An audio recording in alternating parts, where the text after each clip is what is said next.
ด็กเกิดน้อยเป็นวาระสำคัญที่นานาชาติต่างให้ความสำคัญโดยคาดว่าผลจากสัดส่วนประชากรที่เปลี่ยนไป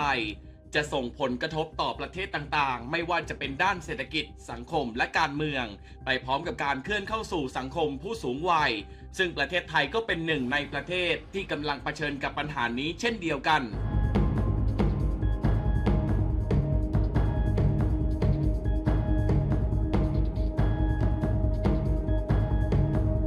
รัฐบาลและกระทรวงสาธารณสุขได้มอบหมายให้กรมอนามัยเป็นผู้ขับเคลื่อนนโยบายส่งเสริมการเกิดอย่างมีคุณภาพภายใต้แนวคิดการเกิดคือการให้ที่ยิ่งใหญ่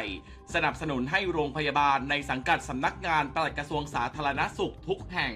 จัดตั้งคลินิกส่งเสริมการมีบุตรบริการให้คำปรึกษาวางแผนการตั้งครรภ์วินิจฉัยและรักษาภาวะมีบุตรยากรวมถึงเพิ่มศักยภาพในการให้บริการรักษาภาวะมีบุตรยากด้วยวิธีฉีดน้ำเชื้อเข้าโพรงมดลูกและพัฒนาศักยภาพโรงพยาบาลให้สามารถให้บริการทำเด็กหลอดแก้วได้มากขึ้นรัฐบาลมีนโยบายผลักดันและส่งเสริมการมีบุตรอย่างมีคุณภาพในการพัฒนาประชากรและทุนมนุษย์ให้เป็นวาระแห่งชาติเพื่อให้เกิดการบูรณาการทุกภาคส่วนในการร่วมกันแก้ปัญหาซึ่งคาดว่าจะมีการประกาศในเดือนมีนาคมนี้โดยมีสาระสำคัญที่พิจารณาคือ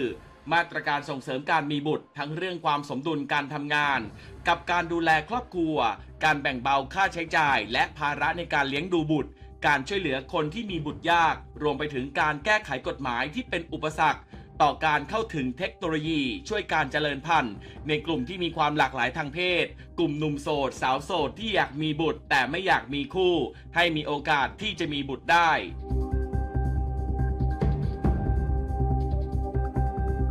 ประเทศไทยประสบปัญหาเด็กเกิดน้อยมาอย่างต่อเนื่องนะครับโดยในปี 2565 มีจำนวนเด็กเกิดใหม่เพียง 485,085 รายเท่านั้นน้อยที่สุดในรอบกว่า 70 ปีและจำนวนการเกิดยังน้อยกว่าการตายทำให้จำนวนประชากรลดลงตั้งแต่ปี 2564 และหากสถานการณ์ยังเป็นเช่นนี้ต่อไปคาดการณ์ว่าในอีก 60 ปีข้างหน้าจำนวนประชากรไทยจะลดลงถึงครึ่งหนึ่งเหลือเพียง 33 ล้านคนเท่านั้นซึ่งเสี่ยงต่อการขาดแคลนแรงงานส่งผลกระทบต่อระบบเศรษฐกิจสังคมและความมั่นคงของประเทศนายแพทย์ประทีป ธนกิจเจริญเลขาธิการคณะกรรมการสุขภาพแห่งชาติบอกว่าจะเห็นปัญหาเด็กเกิดน้อยซึ่งยังคงลดลงมาอย่างต่อเนื่องแม้จะมีนโยบายที่ชัดเจนเพื่อแก้ไขเรื่องนี้ในแผนพัฒนาเศรษฐกิจและสังคมแห่งชาติมาตั้งแต่แผนฉบับที่ 8 พ.ศ. 2545 แล้วก็ตามจนในปี พ.ศ. 2564 ประเทศไทยมีอัตราการตายมากกว่าการเกิดเป็นครั้งแรกถือเป็นจุดวิกฤตในสังคมเพราะส่งผลกระทบต่อตลาดแรงงานสภาพแวดล้อมทางสังคมเศรษฐกิจและด้านการศึกษาซึ่งเป็นลูกโซ่ต่อกันไปอย่างเห็นได้ชัดเจนจนในปี พ.ศ.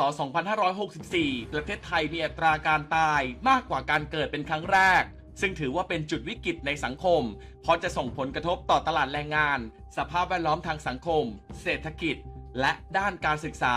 เป็นลูกโซ่ต่อกันไปอย่างเห็นได้ชัดปัญหาเด็กเกิดน้อยเป็นปัญหาที่ซับซ้อนมีหลายประเทศที่พยายามทำแต่ทางสำเร็จดูไม่ใช่เรื่องง่ายการผลักดันเป็นวาระแห่งชาติซึ่งต้องร่วมมือกันในทุกภาคส่วนจึงเป็นสิ่งสำคัญเพื่อให้ประเทศขับเคลื่อนไปได้อย่างดีที่สุด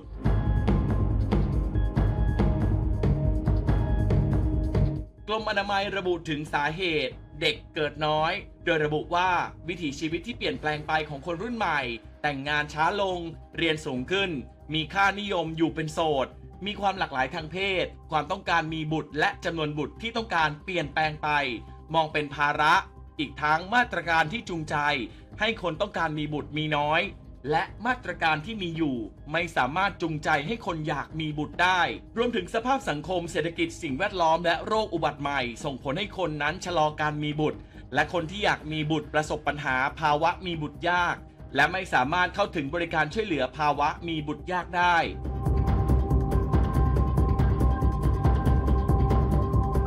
แพทย์หญิงอัมพร เบญจพลพิทักษ์ได้เคยอธิบายเอาไว้ว่า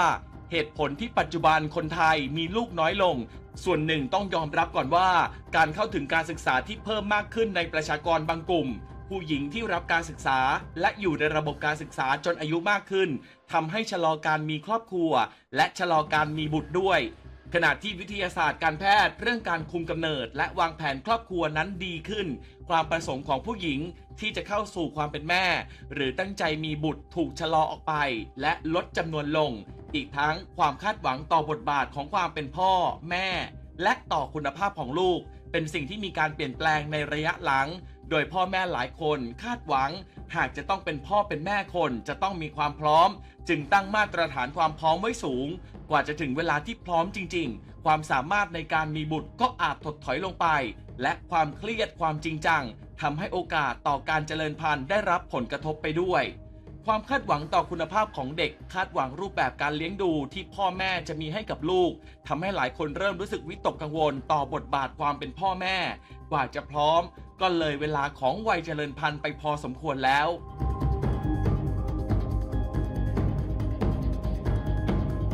ดร.สมชัย จิตสุชนผู้อำนวยการวิจัยด้านการพัฒนาอย่างทั่วถึงสถาบันวิจัยเพื่อการพัฒนาประเทศหรือว่า TDRI ได้เผยแนวทางในการแก้ไขปัญหาเด็กเกิดน้อยเอาไว้ดังนี้ 1. ประเทศไทยต้องมีงบประมาณที่เพียงพอในการดูแลเด็กเกิดใหม่ทุกคน 2. ควรมีการขยายเงินอุดหนุนเด็กเกิดใหม่ตั้งแต่ในครรภ์ของแม่เพราะการให้เงินอุดหนุนบุตรในปัจจุบันยังคงไม่เพียงพอเนื่องจากแม่หลายคนไม่มีงานทำไม่มีเงินพอที่จะเลี้ยงดูลูกให้ได้ 3. ควรมีการขยายความคุ้มครองในการดูแลเด็กแม่และครอบครัว 4. ภาครัฐหรือสังคมโดยรวมต้องหางบประมาณหรือทรัพยากรในการดูแลเด็กอย่างเต็มที่และ 5. การแก้ไขปัญหาเด็กเกิดใหม่น้อยต้องร่วมมือกันหลายภาคส่วนต้องบูรณาการการทำงานร่วมกันอย่างไรก็ตามสถานการณ์ปัญหาเด็กเกิดใหม่ที่มีจำนวนน้อยลงทุกวันเป็นเรื่องที่มีความสำคัญอย่างมากนะครับที่ทุกหน่วยงานต้องเร่งดำเนินการในการแก้ไขปัญหาเพราะในทุกวันมีเด็กเกิดใหม่และเด็กเกิดใหม่ทุกคนต้องมีคุณภาพเติบโตอย่างมีคุณภาพต้องไม่ทิ้งเด็กไว้ข้างหลังเพราะหากเด็กซึ่งเป็นอนาคตของชาติไม่ได้เติบโตมาอย่างมีคุณภาพสังคมประเทศชาติก็จะสูญเสียทรัพยากรบุคคลที่ดีในการพัฒนาประเทศในอนาคต